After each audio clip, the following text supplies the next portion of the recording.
মই ৰাতিপুৱাই ভাবিছোঁ যে আজি শ্বহীদ দিৱসৰ কাৰ্যসূচী পালন কৰি মই আমাৰ বয়োজ্যেষ্ঠ যোনখিনি ইয়াতে বৃদ্ধাশ্ৰমত শৰণাপন্ন হৈছে তেওঁলোকক দেখা কৰিম, তেওঁলোকৰ অৱস্থাৰ বিষয়ে বুজ ল'ম আৰু আমাৰ ৰিহেব চেণ্টাৰত যোনখিনি আমাৰ ড্ৰাগছৰ কবলত পৰিছে কিন্তু তেওঁলোকক মানে সমাজৰ সুস্থ নাগৰিক হিচাপে গঢ় দিবলৈ তেওঁলোকলৈ এটা মেছেজ যাব লাগে, তেওঁলোকক আমি উৎসাহ যোগাব লাগে। গতিকে মই ইয়াতে আহি খুবেই মোৰ হৃদয়ত এটা টাচ এটা পাইছোঁ, মানে হৃদয় মানে এনেকুৱা লাগিছে যেন মানে তেওঁলোকে হয়তো মই অহালৈয়ে বাট চাই আছিল নেকি। গতিকে মই দেখিছোঁ যে বৃদ্ধাশ্ৰমৰ কেইগৰাকীমান বয়োজ্যেষ্ঠ নাগৰিকক লগ কৰি তেওঁলোকে কান্দি দিছে মোৰ সন্মুখত। গতিকে তেওঁলোকৰ দুখত মই সমভাগী হ'ব পাৰিছোঁ আৰু অন্তৰৰ যোনটো শব্দ যে তেওঁলোকক আৰু পৰিচৰ্যাৰ দৰকাৰ, তেওঁলোকক মৰমৰ দৰকাৰ, তেওঁলোকক এষাৰ মৰমৰ মাতৰ দৰকাৰ, যে আমি তেওঁলোকৰ লগত আছোঁ, সকলো সময়তে থাকিম আৰু তেওঁলোকৰ মই নিজাকেও এতিয়া খবৰ ল'ম, তেওঁলোকৰ যাতে পৰিচৰ্যাত কোনো ধৰণৰ অভাৱ নহয় আৰু তেওঁলোকে যাতে কেতিয়াও অকলশৰীয়া অনুভৱ নকৰে, কাৰণ বৃদ্ধ বয়সত আটাইতকৈ ডাঙৰ শত্ৰু হৈছে মানুহৰ অকলশৰীয়াতা। গতিকে তেওঁলোকৰ সকলো সময়তে যাতে তেওঁলোকে অনুভৱ কৰে যে হয় সমজিলাৰ আয়ুক্ত মহোদয়া সদায় আমাৰ লগত আছে, নিজৰ ছোৱালীৰ নিচিনাকৈ আছে, তেওঁ আমাক চাব, আমাৰ খা খবৰ ল'ব।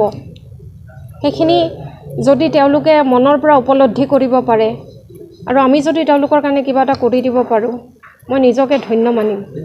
এতিয়া চাওক, যান্ত্ৰিক সভ্যতাৰ দিনত মানৱীয় মূল্যবোধৰ অৱক্ষয় ঘটিছে, আমাৰ নৈতিক স্খলন হৈছে। যি পিতৃ মাতৃয়ে আমাক তুলি তালি ডাঙৰ দীঘল কৰিলে, সকলোখিনি দিলে, সেই পিতৃ মাতৃকে আজি আমি আৱৰ্জনাৰ নিচিনা গণ্য কৰি পেলাই থৈ গ'লোঁ। তাতকৈ বেছি দুৰ্ভাগ্যৰ কথা আৰু একো হ'ব নোৱাৰে। তেনেকুৱা ল'ৰা ছোৱালীৰ শাস্তিৰ কাৰণেও মানে গভমেণ্টেও কিছু ব্যৱস্থা লৈছে। যদি গভমেণ্ট ছাৰ্ভেণ্টে তেনেকুৱা মাক দেউতাকক যদি অপমান কৰে বা মাক দেউতাকক তেনেকুৱা হাৰাশাস্তি কৰে, তেনেহ'লে যদি এবাৰ তেওঁলোকক এগেইনষ্টে কমপ্লেইন কৰা হয়, হয়তো কম্পেনচেশ্যন বা কিবা এনেকুৱা প্ৰভিজনছ কিছু আহিছে। কিন্তু তথাপিও আমাৰ বিবেক আটাইতকৈ ডাঙৰ বস্তু, বিবেকতকৈ ওপৰততো একো হ'ব নোৱাৰে। আমি আজি ঈশ্বৰক পাহৰিছোঁ, আজি আমি নামঘৰত চাকি বন্তি জ্বলোৱা পাহৰিছোঁ। আগতে কি আছিলে, আমি ধৰি লওক মাক দেউতাকক আমি ভগৱান হিচাপে স্থান দিছিলোঁ, গুৰুজনাক আমি শ্ৰদ্ধা জ্ঞাপন কৰিছিলোঁ। আমি আগতে গাইছিলোঁ গুৰুৰ ব্ৰহ্মা গুৰুৰ বিষ্ণু গুৰুৰ দেৱা মহেশ্বৰা, কিন্তু আজিকালি সেইবিলাক দেখিবলৈ পোৱা নাযায়। আজিকালি যেন আমি এটা এনেকুৱা যান্ত্ৰিক যুগলৈ ধাৱমান হৈছোঁ য'ত আমি আমাৰ বাহ্যিকতা আৰু টকাৰ বাহিৰে একো চিনি নোপোৱা হৈছোঁ। গতিকে আমি যদি তেনেকুৱা হৈ যাওঁ, আমাৰ মানসিকতা যদি তেনেকুৱা হৈ যায়, আমি তেনেহ'লে আমাতকৈ বেছি দুৰ্ভাগ্যৱান আৱৰ্জনা আৰু সমাজৰ কাৰণে একো নাথাকে।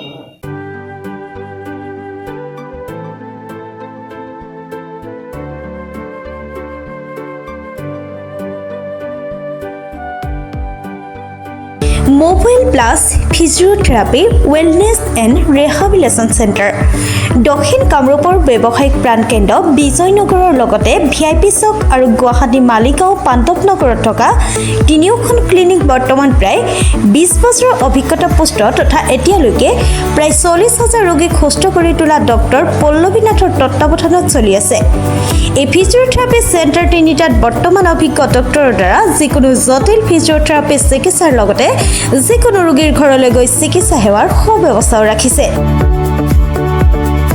আমাৰ ঠিকনা mobile plus physiotherapy wellness and rehabilitation centre, opposite ওপৰশালী বিজয়নগৰ SBI ব্ৰাঞ্চ। আমাৰ VIP চকৰ ঠিকনাটো হ'ল VIP Chowk near VIP bus stop Borjhar Guwahati. আমাৰ মালিগাঁও ঠিকনাটো হ'ল চেলাছ 360 physiotherapy and rehabilitation centre Maligaon Pandavnagar Guwahati 12। আমাৰ যোগাযোগ নম্বৰ হৈছে 8011744696।